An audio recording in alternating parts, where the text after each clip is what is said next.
Welcome to the bird media. నేను మీ పవన్ కృష్ణమూర్తి. అమరావతి రాజధాని నిర్మాణానికి సంబంధించినటువంటి అంశాల్లో అనేక అప్డేట్స్ మనకు వస్తూనే ఉన్నాయి.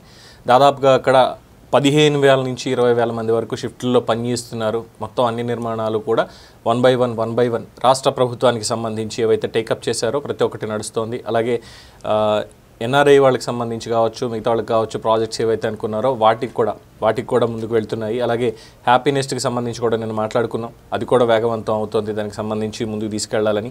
అండ్ ఆఫ్టర్ దట్ సిఆర్డిఏ భవనం, ఏపీ సిఆర్డిఏ భవనం ఏదైతే ఉందో, సిఆర్డిఏ భవనం దాదాపుగా పూర్తి అయిపోయింది ఆల్మోస్ట్. ఇక్కడ 13వ తేదీన దాన్ని ప్రారంభోత్సవం చేయాలన్నారు. యాక్చువల్లీ దసరాకి చేయాలి అని అనుకున్నారు, కానీ ఏంటంటే కొన్ని ప్యాచ్ వర్క్స్ గతంలో ఏవైతే నిర్లక్ష్యంగా వదిలేశారు. అసలు పెద్ద జోక్ ఏంటంటే చాలామందికి తెలియనటువంటి అంశం, ఈ సిఆర్డిఏ భవన్ నిర్మాణం అనేది జగన్మోహన్ రెడ్డి గారి హయాంలో కూడా కొనసాగింది.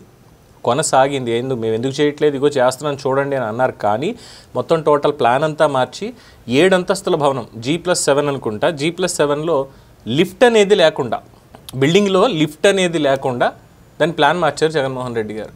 అంటే 7వ అంతస్తుకు వెళ్లాల్సినటువంటి వాళ్ళు, మోకాళ్ళ నొప్పులు ఉన్న వాళ్ళు ఎలా వెళ్ళాలి అక్కడికి?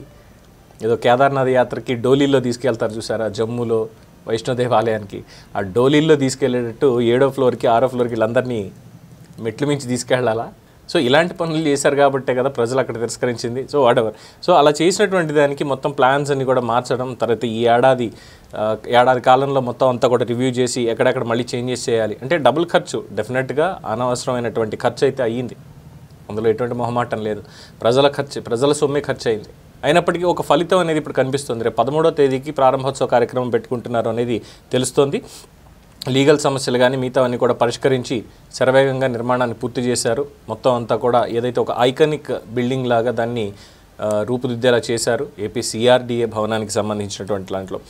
సో 75% వరకు పూర్తయినటువంటి భవన పనులు వేగంగా అయిపోయాయి. అలాగే ఐఏఎస్ ఐపీఎస్ అధికారుల క్వార్టర్లు, జడ్జిల క్వార్టర్లు అవన్నీ కూడా నిర్మాణం దాదాపుగా పూర్తిగా వస్తున్నాయి. గతంలోనే చూసాం, టవర్లు ఏవైతే ఉద్యోగుల కోసం, ప్రభుత్వ ఉద్యోగుల కోసం ఏవైతే టవర్లు నిర్మించారో వాటిని మళ్ళీ మరమ్మతులు చేస్తున్నారు. మరమ్మతులు అంటే ఏదో పునాదుల దగ్గర నుంచి చేస్తున్నారు అన్నటువంటి అపోహలోకి మాత్రం వెళ్ళకండి.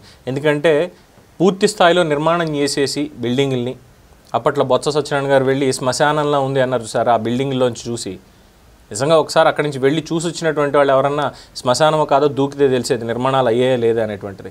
సో ఇప్పుడు అక్కడ గ్రాఫిక్స్ అని చెప్పి చెప్పడానికి కూడా లేదు, వీళ్ళు ఎవరు కూడా నిర్మాణాలు జరుగుతున్నాయి. ఎందుకంటే 15,000 నుంచి 20,000 మంది వరకు కూడా షిఫ్ట్లో పనిచేస్తున్నారు. అండర్ గ్రౌండ్ డ్రైనేజీలు కావచ్చు, లేదంటే మిగతా రోడ్లకు సంబంధించి కావచ్చు, మౌలిక సదుపాయాల కల్పన అన్నిటికీ. అలాగే కేంద్ర ప్రభుత్వానికి సంబంధించినటువంటి సంస్థలు ఏవైతే వచ్చాయో వాటికి సంబంధించి కూడా నిర్మాణాలు జోరుగా మొదలవుతున్నాయి. ఒక్కొక్కటి కూడా కేంద్రం వాటికి కూడా నిధులు విడుదల చేయడం, వాళ్ళు కూడా నిర్మాణాలు స్టార్ట్ చేస్తున్నారు. సో ఇక ఆపేది లేదు, అప్రతిహతంగా కొనసాగుతుంది అని చెప్పి స్పష్టం చేశారు. ఎందుకంటే జంగిల్ క్లియరెన్స్కే దాదాపు 3 నెలల పైచీలకు సమయం పట్టింది.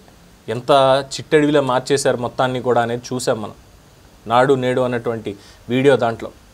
సో జగన్మోహన్ రెడ్డికి అసలు నిర్మాణం చేయాలి అన్నటువంటి ఆలోచన అక్కడ లేదు. ఆయన ఏ నిర్మాణాలు చేయాలంటే ఆయనకి అవసరమైనటువంటి నిర్మాణాలు మాత్రమే చేశారు. విశాఖలో ఋషికొండ గుండు కొట్టి అక్కడ కట్టించినటువంటి ప్యాలెస్లు, ఇవన్నీ ఆయన నివాసం ఉండేటువంటివి, ఇవి చేసుకున్నారు తప్ప ఆయన కట్టించినటువంటి అంటే ఇగో మెడికల్ కాలేజీలోని మేమే కట్టేసాం ఉంటున్నారు తప్ప అక్కడ ఏమీ కట్టించినవి పూర్తిగా కనిపించట్లేదు. ఏమనంటే గ్రాఫిక్స్లో అక్కడ చూపిస్తున్నారు. సో తర్వాత ఈ 7 అంతస్తుల బిల్డింగు ఇదొకటి నడుస్తోంది. అలాగే ఐకానిక్ టవర్స్ నిర్మాణం వాటికి సంబంధించి కూడా నడుస్తోంది. అలాగే ఇతరత్ర అక్కడ కృష్ణానది మీద బ్రిడ్జికి సంబంధించినటువంటివి, ఐకానిక్ వంతెనకి సంబంధించి కూడా ప్లాన్స్ అప్రూవ్ చేసేశారు. వాటికి కూడా నిర్మాణాలు ముందుకు మొదలవబోతున్నాయి. అనేక కంపెనీలు టెండర్లు వేసి టెండర్లో పాల్గొని వచ్చాయి. లీగల్గానే అన్ని పనిచేస్తున్నాయి, ఎక్కడ అక్రమాలు అనేవి లేకుండా. అయితే ఈ రోజు అయిపోతుంది, రేపు అయిపోతుంది, ఈ రోజు అయిపోతుంది, రేపు అయిపోతుంది అనేటువంటి ప్రకటనలు మాత్రం దయచేసి ఇంకా వద్దు అని చెప్తున్నారు. ఎందుకంటే టైం పడుతుంది, 100% టైం పడుతుంది. ఒక ఇల్లు మనం కట్టుకోవడానికే ఎంత టైం పడుతుందనేది తెలుసు ఒక్కొక్కసారి. అలాంటిది ఒక రాజధాని నిర్మాణం చేయాలి, నగర నిర్మాణం చేయాలి అంటే అంత ఆషామాషి వ్యవహారం కాదు. ఇక వీళ్ళు మాత్రమే కాకుండా ప్రభుత్వమే ఇంత స్పీడప్ చేస్తూ ఉన్నప్పుడు మనం మాత్రం ఎందుకు చేయకూడదు అని చెప్పి రియల్ ఎస్టేట్ వ్యాపారులు కూడా రాజధాని చుట్టుపక్కల ఏరియాల్లో చాలా గట్టిగానే నడుస్తుంది. అయితే నిన్న ఈ హ్యాపీ నెస్ట్కి సంబంధించి, అమరావతికి సంబంధించినటువంటి ఒక వీడియోలో మిత్రులు ఎవరో ఒక కామెంట్ చేశారు. రైతులు ఎవరైతే భూములు ఇచ్చారో, అండ్ ఇక్కడ ఇదేమీ విమర్శించడము కాదు, తిట్టడం అంతకంటే కాదు, 100% అమరావతి రాజధాని అమరావతి మన రాజధాని, దాని నిర్మాణం చక్కగా సజావుగా ముందుకు సాగాలి. దాని మీద ఎవరు చెడు ప్రయత్నాలు చేసినా, ఎవరు చెడు ప్రచారం చేసినా ఖండించడానికి నాతో సైతం ప్రతి ఒక్కళ్ళు సిద్ధంగానే ఉంటాం, అందులో డౌట్ లేదు. అట్ ద సేమ్ టైం ఇక్కడ వాళ్ళు కోరుకుంటున్నటువంటిది ఏదైతే ఉందో, రైతులు ఇచ్చారో వాళ్ళని కూడా పట్టించుకోండి. రైతులకి డెవలప్ చేసి ప్లాట్స్ 17 నెలలు గడిచినా అతిగతి లేదు, ఏదో చేస్తున్నారు నటిస్తున్నట్టుగా ఉన్నది. కొన్ని ఇన్స్టిట్యూషన్స్కి ఏకర్స్ ఇచ్చారు, వాటిని కట్టుకోవటమే కానీ ఒక్క రోడ్డు సరిగ్గా లేదు, అన్నీ ఐలాండ్లో ఉన్నట్టుగా ఉన్నాయి. తర్వాత విఐటికి వెళ్ళాలంటే మంగళగిరి నుంచి ఆల్మోస్ట్ ఆటోలకి వాటికి 500 రూపాయలు పెట్టుకుని వెళ్ళాలి, అంత దూరం. బస్ స్టాండ్ లేదు, రాజధానికి ఏమీ లేవు. ఆ నారాయణ వల్ల కాదు, వైసీపీలో ఉన్నాయా, ఐఏఎస్లను మారిస్తే ఈ గవర్నమెంట్ బాగుపడుతుంది, లేకపోతే ఏమీ అవ్వదు. అంటే ఈయన అభిప్రాయం ఏం చెప్తున్నారు అంటే 17 నెలలు అవుతున్నా కానీ ఇప్పటికీ డెవలప్ చేసినటువంటి ప్లాట్స్ ఇంకా ఇవ్వలేదు రైతులకి అని చెప్తున్నారు. అలాగే కాలేజీకి వెళ్ళే దగ్గర ఆ రోడ్ అసలు బాగాలేదని చెప్తున్నారు, రోడ్లు ఇంకా వెయ్యాలి అని అంటున్నారు. ఇది ప్రభుత్వానికి సూచనలు అండి.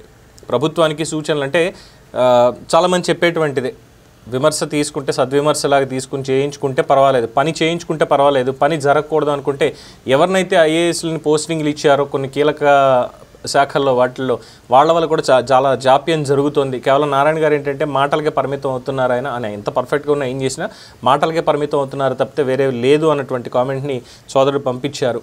ఎస్, డెఫినెట్గా రైతులకు సంబంధించి ఏవైతే డెవలప్ చేసినటువంటి ప్లాట్లు వాళ్ళకి ఇస్తామని అన్నారో అవి వాళ్ళకి ఇచ్చి తీరాల్సిందే. అలాగే రైతులకి చాలామందికి కౌలు కూడా పడలేదుట, ఏడాది నుంచి కౌలు కూడా పడలేదుట.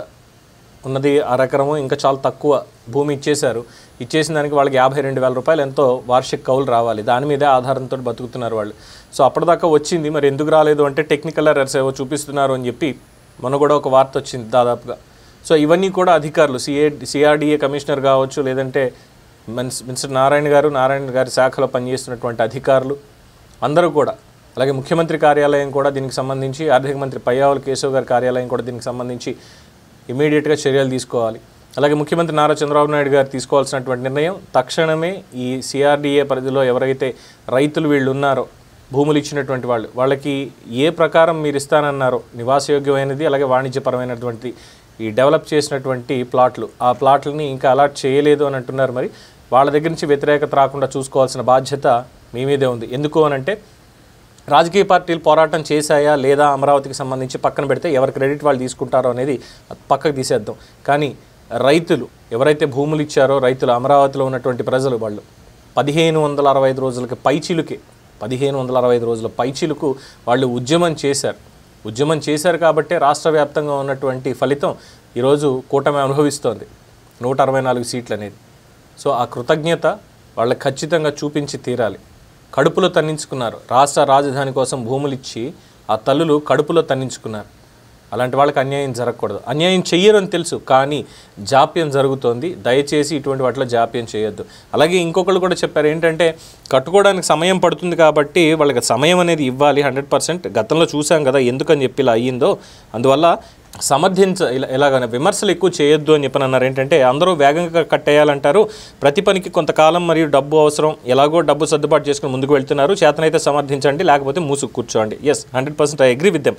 అయితే సద్విమర్శ చేయడంలో తప్పులేదు, ఎక్కడైనా పొరపాటు జరుగుతుందంటే సరిదిద్దుకోండి అని చెప్పడంలో తప్పులేదు. సో అమరావతికి సంబంధించి అయితే ప్రతి ఒక్కళ్ళు కోరుకోండి, దిష్టి తీయండి.